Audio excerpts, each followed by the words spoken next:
Você pode abrir sua Bíblia, por favor, em Mateus capítulo 7. E depois nós vamos fazer uma leitura também em Isaías 26. Primeiro, Mateus capítulo 7. Mateus capítulo 7, versículo 21, 22 e 23. Nem todo aquele que me diz, Senhor, Senhor, entrará no reino dos céus, mas aquele que faz a vontade de meu Pai que está nos céus. Muitos naquele dia hão de dizer-me, Senhor, Senhor, porventura não fomos nos cultos? Não oramos bastante em casa? Não lemos a sua palavra bastante lá em casa, Senhor? Eles vão me dizer naquele dia, por que o meu nome não está aí? Por que o Senhor não está citando o meu nome? Eles vão dizer.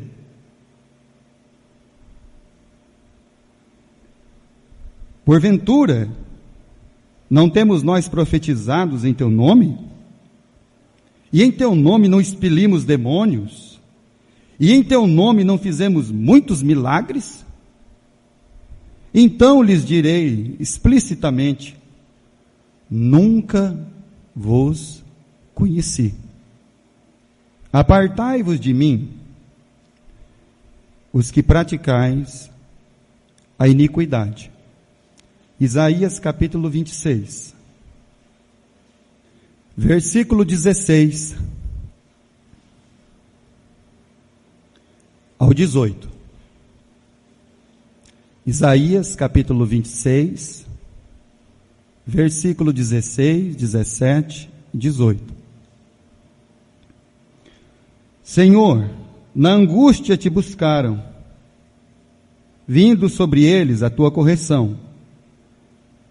Derramaram as suas orações, como a mulher grávida, quando lhe aproxima a hora de dar à luz, e se contorce, dá gritos nas tuas dores. Assim fomos nós na tua presença, ó Senhor. Concebemos nós, e nos contorcemos em dores de parto, mas o que demos à luz foi vento.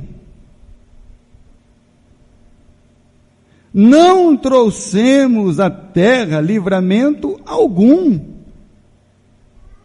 e não nasceram moradores do mundo. Vamos ficar de pé. Vamos orar ao nosso Deus. Pai querido e maravilhoso, estamos aqui, Senhor, por causa dos méritos do seu Filho amado.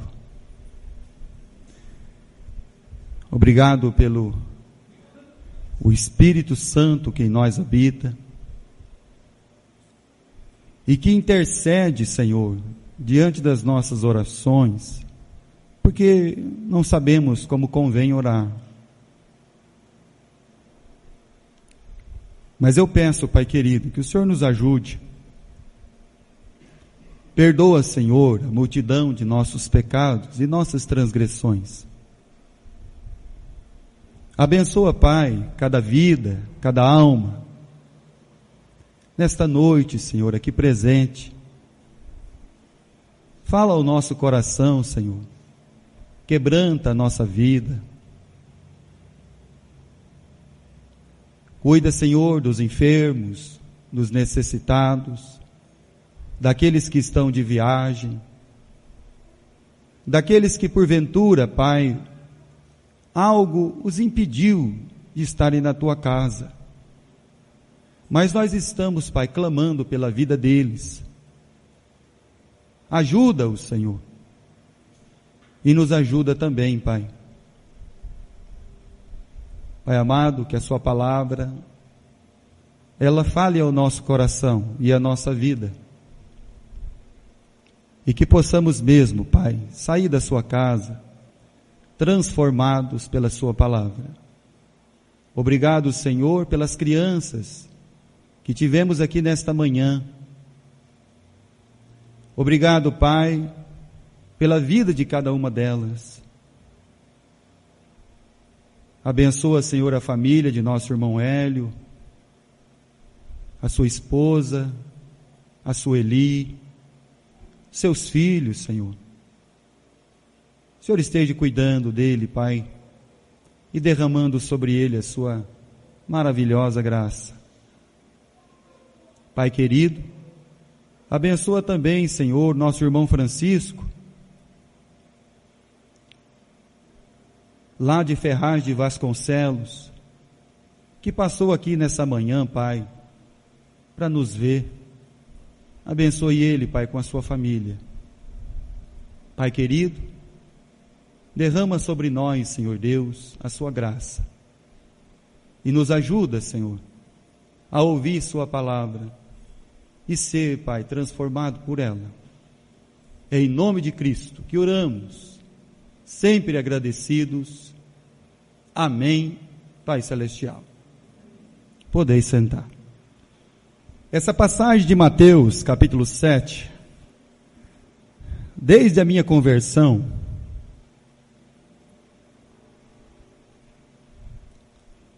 apesar de nós ouvirmos o pastor pregar e ensinar, muitas vezes gerava algumas dúvidas no nosso coração. Eu já ouvi pessoas antigas, de outras denominações, quando citado esse texto, eles dizerem que a pessoa perdeu a salvação.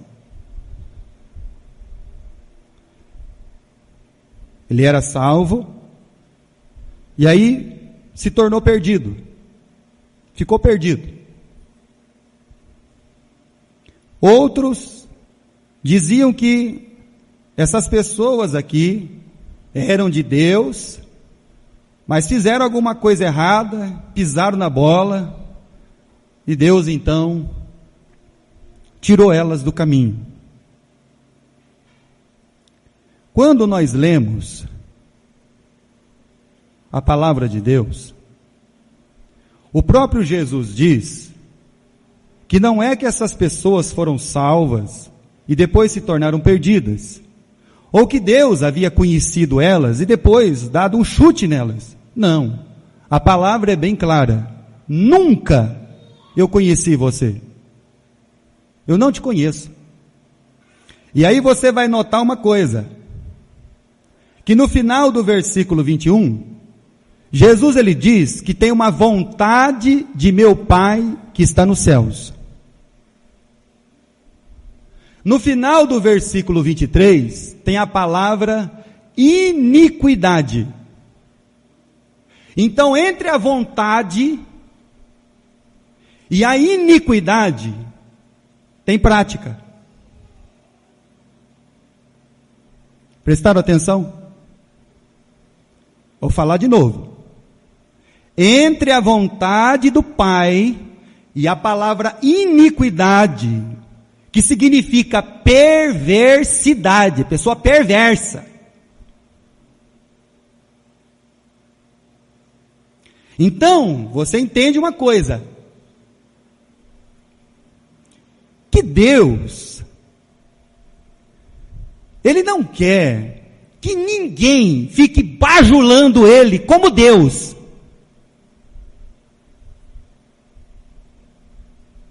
Para tentar angariar alguma coisa do seu poder.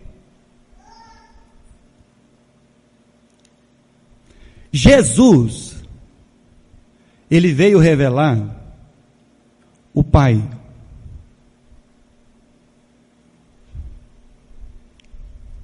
E a salvação não consiste em conhecer ou desfrutar do poder de Deus,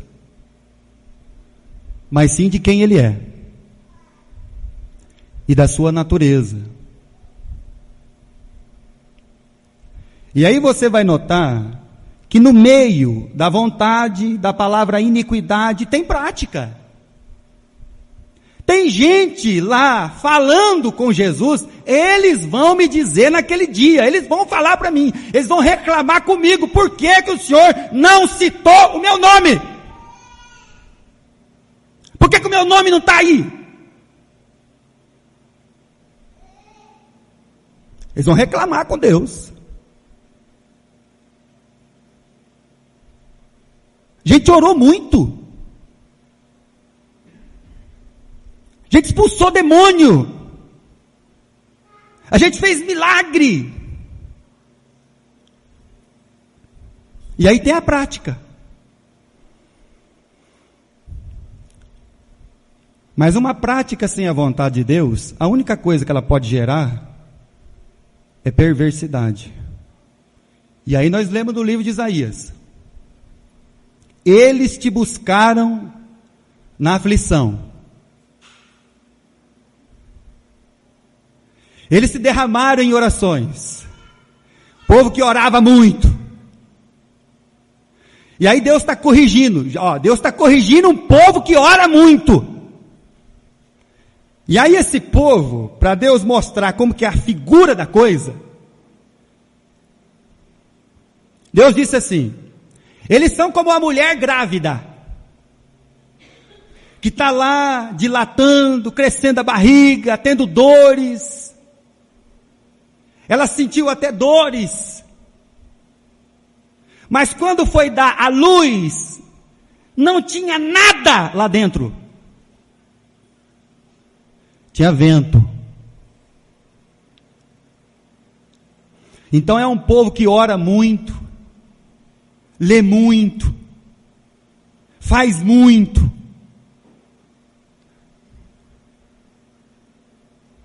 mas não debaixo de uma vontade.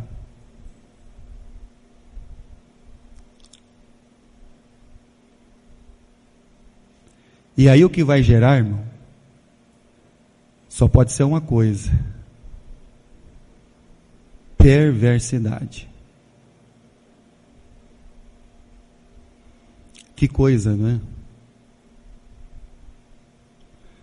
No livro de Isaías que nós lemos, ele diz assim: não trouxeram livramento, não lhe nasceram filhos, moradores do mundo.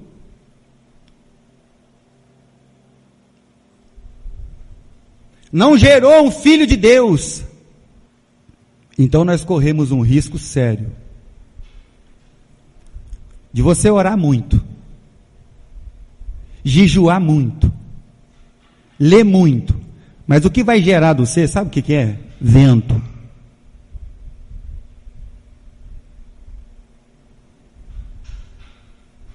Porque se não tiver debaixo da vontade de Deus, é o que vai gerar. Você vai ter dores, não de parto, você vai ter cólica, você comeu alguma coisa estragada e fez mal para você. Então você vai gerar gases, e não vida.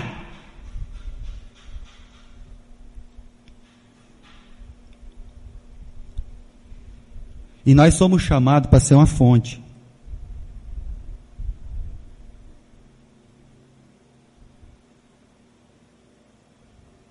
E aí você vê que a coisa é séria.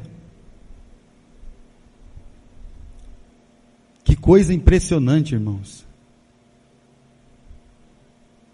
Você vai ver um povo derramando em oração, buscando a Deus na aflição, e não sei o que lá, e Deus está corrigindo eles. É porque eles só querem um Deus por causa do poder, e não por causa da natureza de Deus.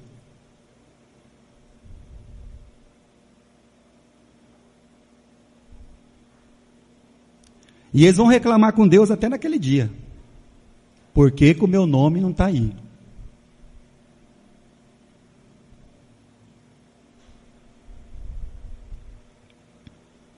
Quanto à questão de ser salvo ou não, a palavra de Deus diz em João 6,37, que aquele que o Pai me dá virá a mim, e aquele que vem a mim, de maneira nenhuma o lançarei fora. Em João 10, Jesus diz: você está na minha mão, ninguém pode tirar você da minha mão. Meu Pai, que deu você para mim, é maior do que todos, ninguém pode tirar você da mão do Pai. Eu e o Pai somos um. Então isso a gente já eliminou.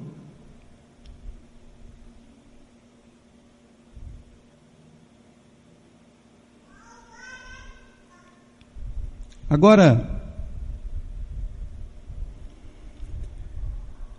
essas pessoas que Jesus faz essa citação, e lá em Isaías também, eles estavam achando uma coisa. Eles estavam fazendo a coisa certa. Nem tudo que é certo é santo. O apóstolo Paulo mandou matar um monte de gente fazendo o certo.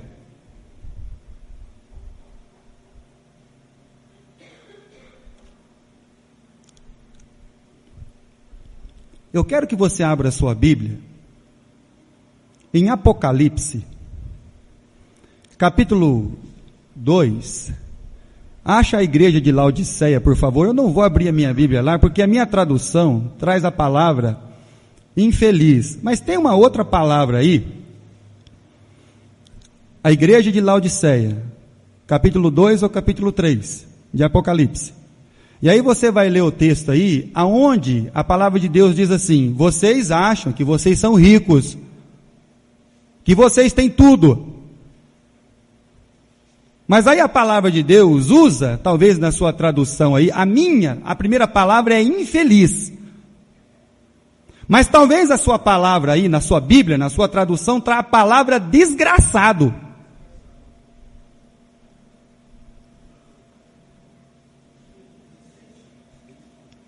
És um pobre, cego, nu e um desgraçado.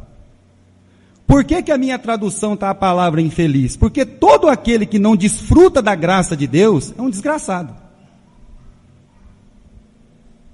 Então ele é o quê? Um infeliz.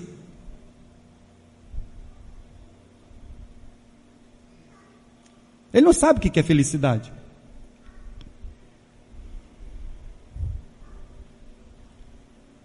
Então, irmãos, não tem nada mais desgraçado na nossa vida do que o nosso certo.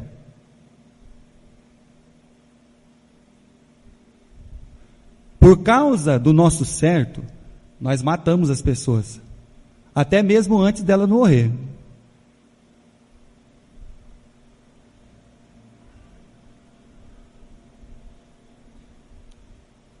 Presta bem atenção no que eu vou falar para você de novo. Por causa do nosso certo, nós matamos as pessoas antes delas morrerem.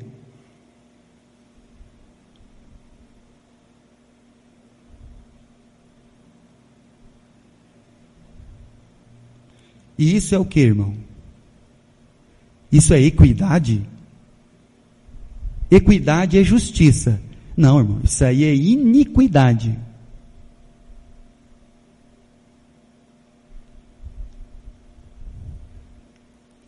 Então, quando a gente fosse abrir a boca,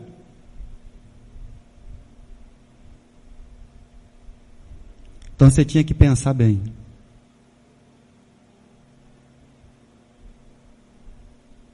Porque a Bíblia diz que a boca fala o que o coração está cheio. Então pensa bem o que você vai falar. Você já pode estar matando gente sem eles morrer, por causa do seu certo.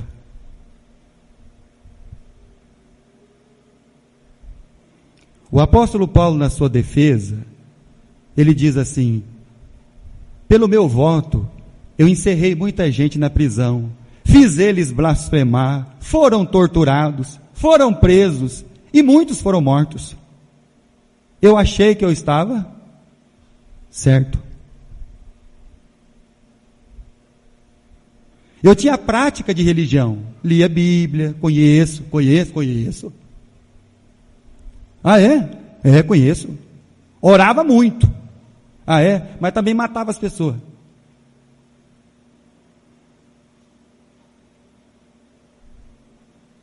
Dava o meu voto. Pode matar o fulano aí.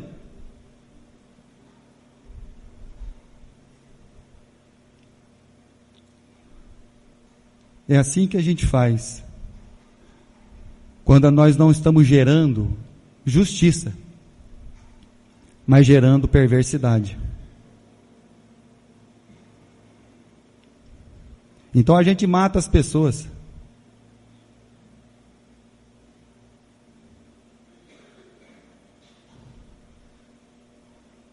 A gente mata as pessoas, irmãos. E aí a gente tem coragem de, quando vai orar, a gente pede para Deus livrar a gente do mal dos outros. A gente tem coragem de fazer isso. Ó Senhor, me livra do mal. Livra do mal? Poxa, deveríamos orar assim: Senhor, livra os outros do meu mal, das minhas maldades. Não deixe ele ser afetado pelas minhas maldades, Senhor.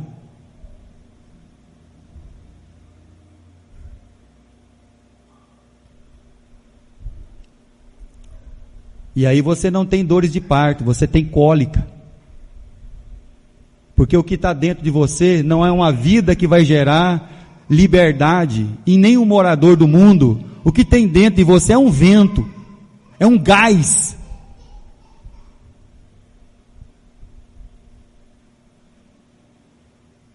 Jesus diz: é perversidade.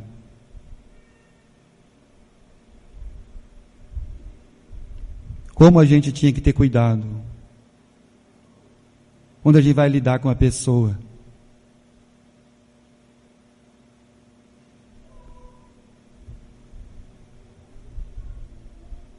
Quando a gente vai lidar com uma alma, por mais difícil que ele seja.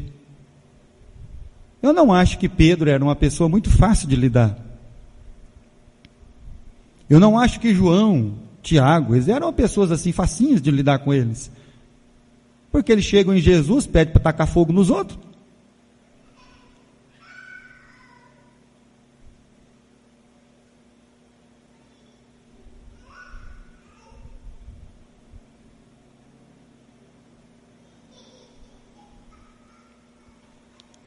Abra sua Bíblia no Evangelho de João, capítulo 16.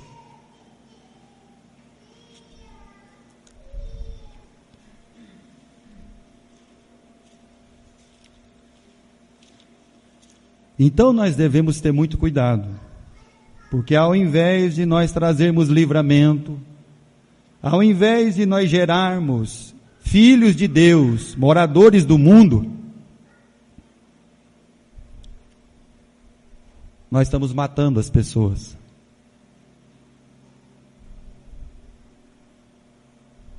Capítulo 16 do Evangelho de João, versículo 1, 2 e 3. Tenho-vos dito estas coisas para que não vos escandalizeis. Eles vos expulsarão das sinagogas, mas vem a hora em que todo o que vos matar julgará com isso tributar culto a Deus. Isto farão porque não conhecem o Pai e nem a mim. Então Jesus já falou assim, ó, fica tranquilo.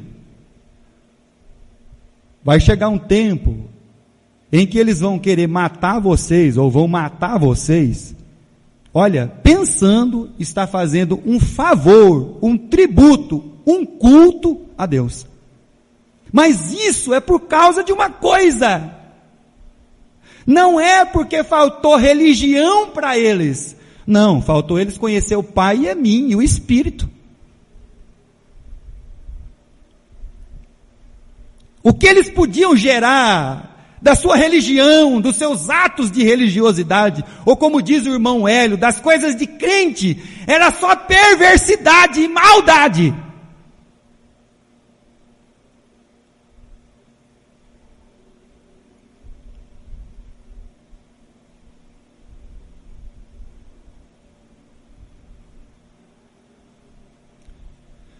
Então por que eles fazem isso? Fazem porque eles não conhecem o Pai nem o Filho, e muito menos o Espírito. Se você conversa com o Pai fala para você do Filho. Se você conversa com o Filho revela o Pai. Se você fala com o Espírito revela o Pai e o Filho.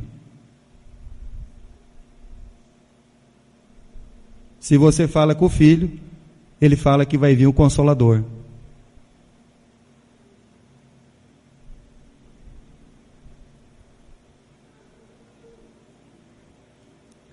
Então nós temos que ter um cuidado aí, irmãos.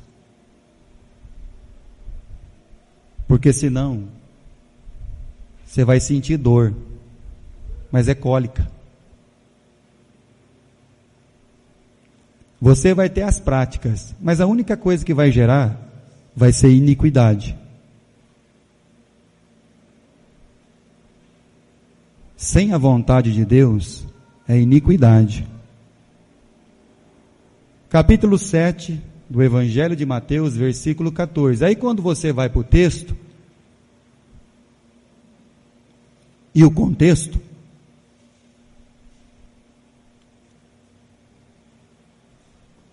Jesus ele diz assim no versículo 14, porque estreita é a porta,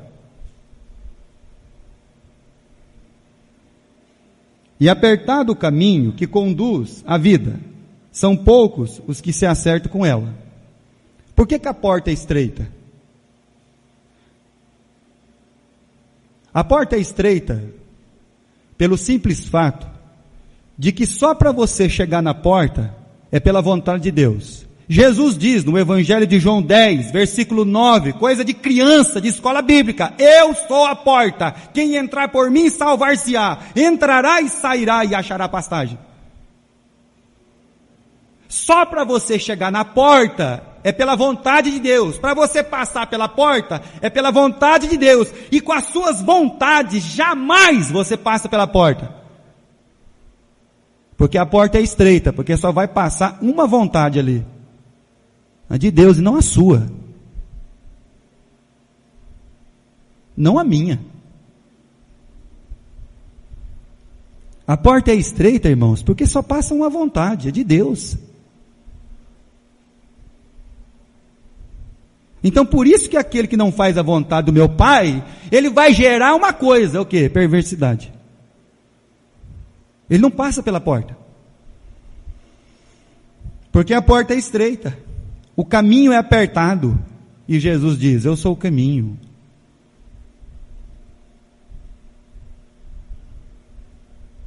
As nossas práticas de religião, você pode ser bom de culto. Isso não significa nada.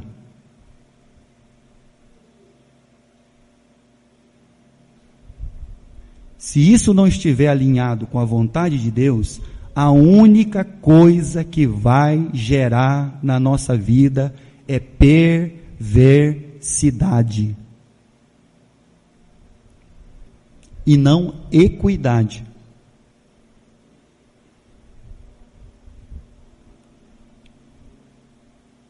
Por isso que é sério.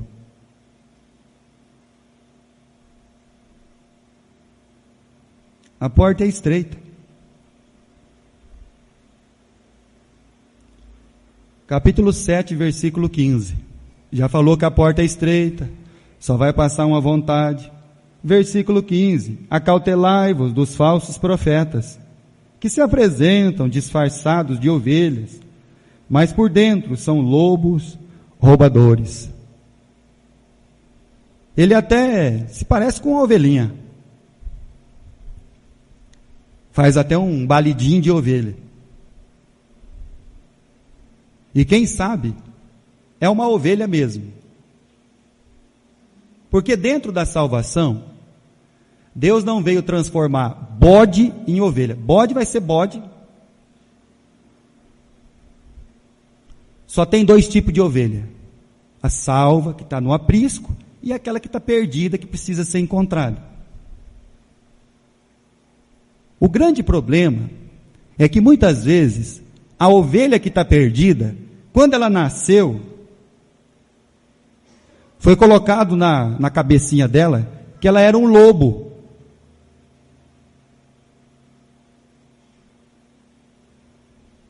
Isso é salvação, irmão. Salvação é você nascer ovelha e de pensar, colocar na sua cabeça que você é um leão.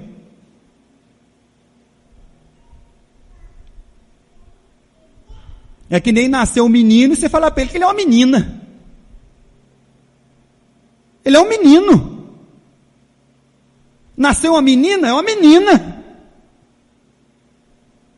Mas aí o mundo, o diabo, ele vai colocando na cabeça das pessoas, você não é uma ovelha, você é um lobo. E aí a salvação veio fazer isso. Veio nos trazer a consciência de fato de qual natureza nós temos. E qual é a nossa natureza de verdade? De uma ovelha.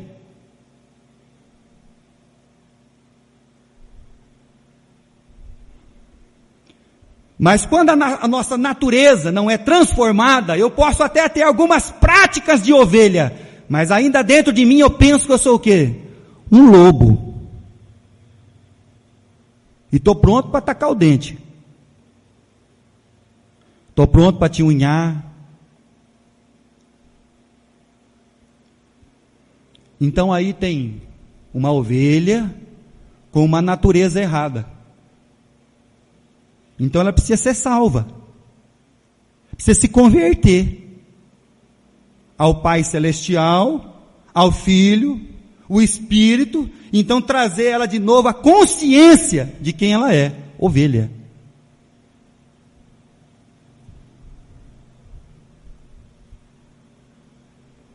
A ovelha, quando ela vai para o matadouro, ela não ameaça quem vai matar ela. Eu vou te pegar, se eu escapar daqui, eu te pego. Cuidado, hein? Cuidado. A ovelha não faz isso, irmão. A Bíblia diz que a ovelha, ela vai muda para o matadouro.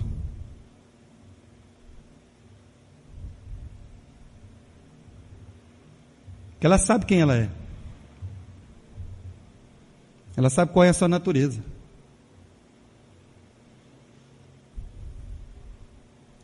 Nós temos um entendimento errado da palavra de Deus,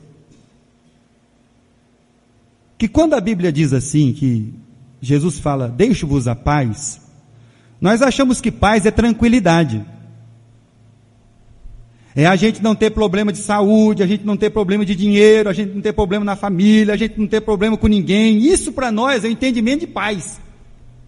Não, paz é você ter paz no meio de todas essas coisas.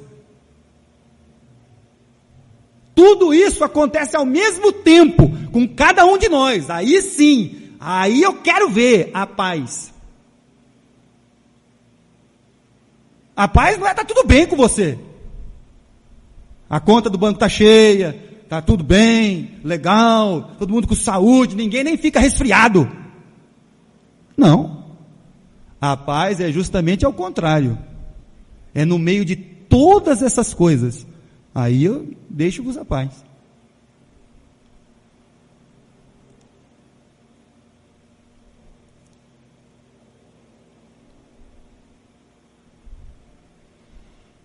Então a natureza precisa ser transformada. Eu não posso ameaçar ninguém, irmão. Porque Cristo não fez isso. Jesus um dia olhou para os seus discípulos e disse assim, isso é coisa para a nossa vida. Presta bem atenção. Vocês não são mais dessa natureza.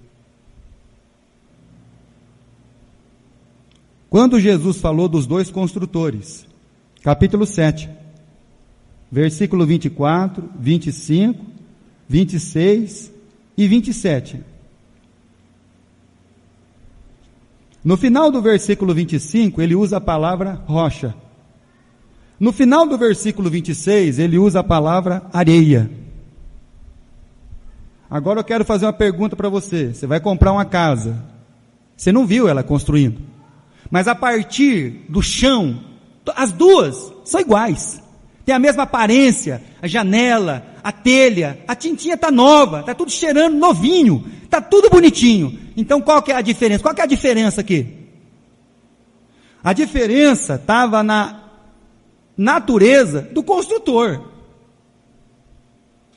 Quando o construtor foi construir a casa, ele cavou fundo, porque ele sabia que ia morar ali uma família, e ele não queria que a casa caísse sobre a cabeça deles. Então ele cuidou de fazer um alicerce bem feito, ele foi até lá, na rocha, ele firmou tudo bonitinho, porque ele sabia, meus irmãos, que ia vir uma família morar naquele lugar. Agora o outro não, o outro tem uma natureza demoníaca. Deixa a casa cair na cabeça deles. Importa eu receber meu dinheiro. Então estava na natureza. Na construção em si, olhando, tudo igual. Tinha as mesmas boas práticas de fabricação. Isso eu aprendi na Nestlé do Brasil. Mas a natureza eu não aprendi lá, irmão. Você quer ver uma coisa que me entristece? É você ver como é que as pessoas tratam uns os outros.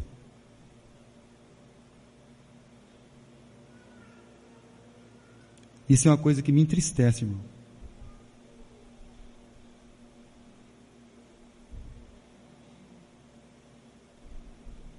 Pastor, não vê? Vejo. Conheço cada um. Sei como cada um é. E é por isso que nós estamos aqui. Para olhar para todos e por todos. Para que a palavra de Deus seja pregada e nossas vidas sejam transformadas.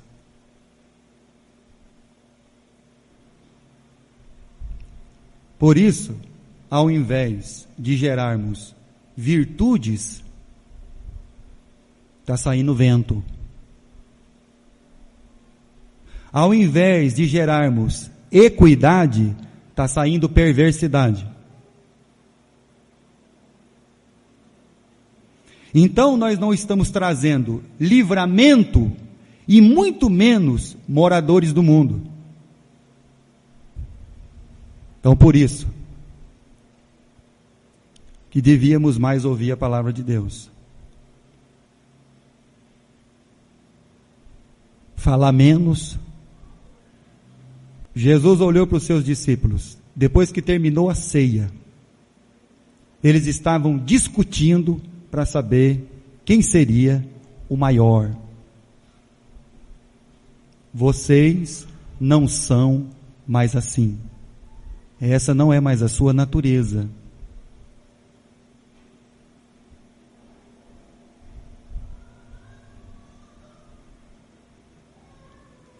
Segundo Coríntios capítulo 5.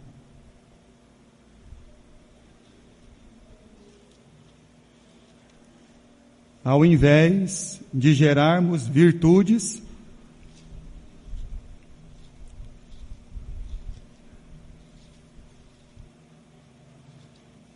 gerar vida,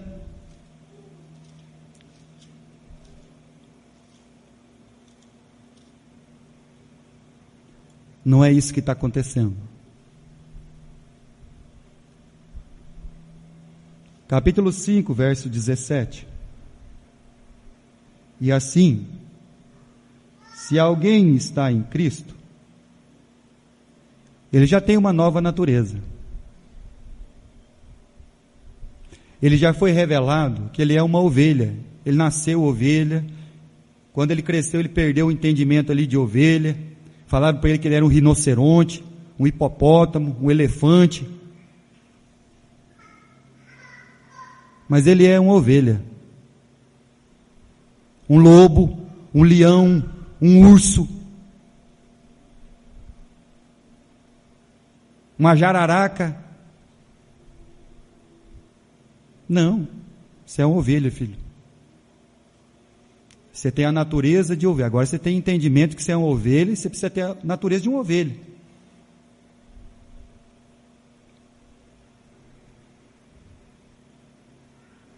Aquele pensamento antigo já passou. Aquilo que o diabo colocou na sua cabeça, que o seu certo era certo, acabou. Agora você descobriu que você é uma ovelha.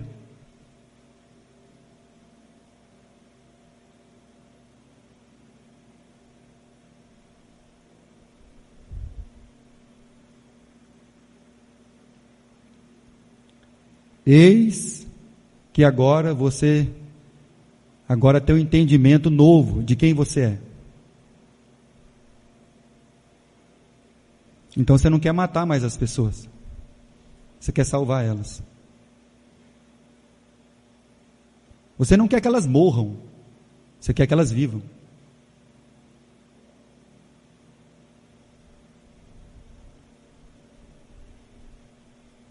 Porque senão vai ter dor. Mas é cólica. Vai ter prática, mas é iniquidade.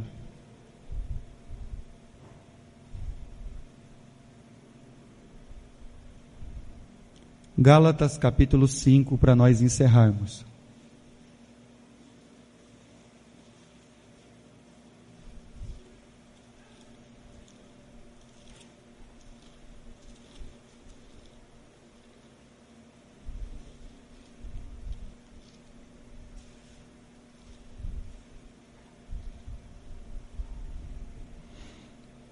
Versículo 22.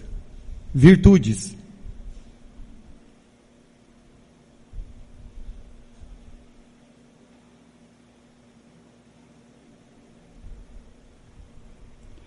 As virtudes são o amor,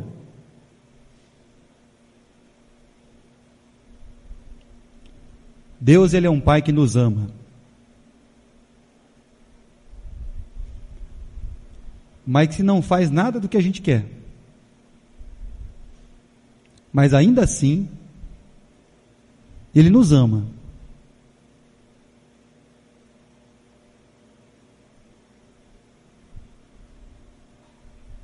Alegria.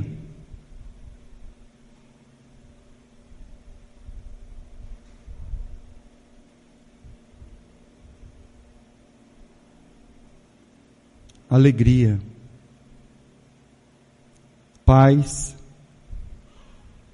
Virtudes são essas: longanimidade, benignidade, bondade, fidelidade, mansidão, domínio próprio. Contra essas coisas não tem lei. Porque essas coisas são virtudes. Virtudes de uma nova natureza.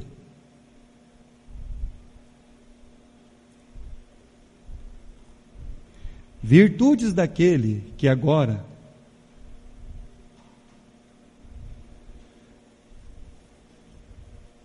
expira para inspirar.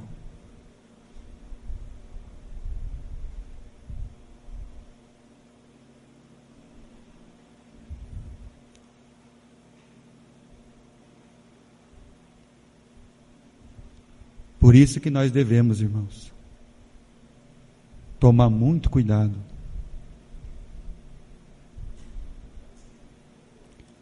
Nossas práticas de religião serão em vão e vão gerar morte e perversidade, se de fato não estiverem intimamente ligadas com a vontade do meu Pai que está nos céus.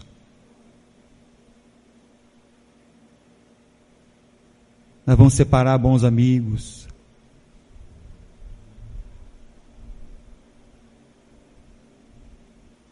Nós vamos aumentar o rancor.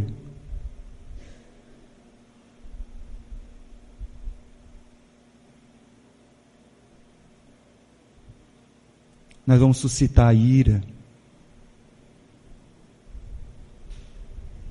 E isso não provém da natureza de Deus.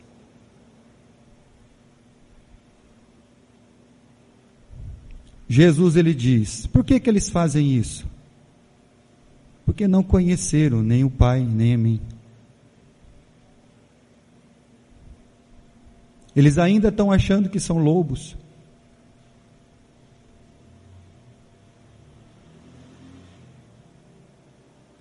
Eu tenho uma pele de ovelha lá em casa, que eu ganhei. Qualquer dia eu vou trazer para os irmãos aqui. Corinho da ovelhinha, aquele pelinho dela.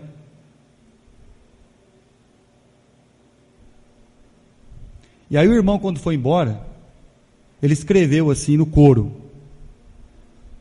Pastor Maurício. Está lá escrito: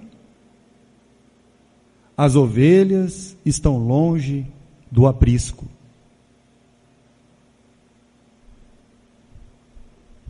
Mas o dia que eles levantaram a mão e falaram assim: eu preciso vir embora, pastor.